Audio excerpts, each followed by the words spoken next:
Let me tell you a story that moved an entire nation to tears. It's about a soldier, but not just any soldier. This is about Hassan, a man whose devotion outlasted empires and whose loyalty echoed through the sacred halls of Masjid al-Aqsa. Back in 1917, the Ottoman Empire's flag still flew over Jerusalem. But as the tides of history shifted, Britain and the Ottomans reached an agreement. The Turkish army was ordered to leave the holy city. But before they left, Commander Mustafa Pasha did something remarkable. He looked at his young guard Hassan and said, "You stay, protect al-Aqsa." He handed him a dagger engraved with the emblem of the caliphate, a symbol of trust, duty, and faith. That's where Hassan's story truly began. While the world changed outside, wars raged, flags rose and fell, new rulers came and went, Hassan stood firm. Year after year, decade after decade, through hardship, loneliness, and even during the Israeli occupation, he kept his post inside the sacred mosque. His body grew frail, his hair turned white, but his heart was unshakable.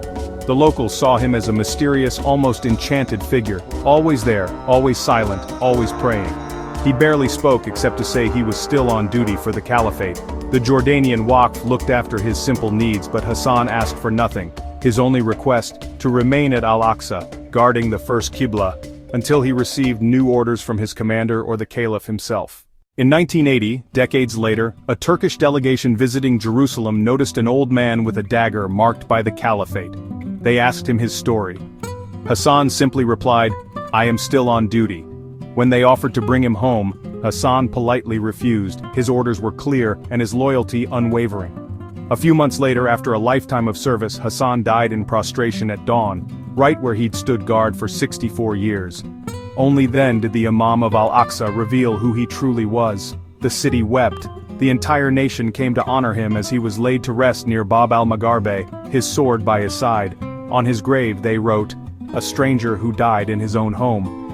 The inscription may have faded, but the walls of al-Aqsa will never forget the loyal guardian of the Ottoman era, a soldier whose faith and devotion still inspire us all today.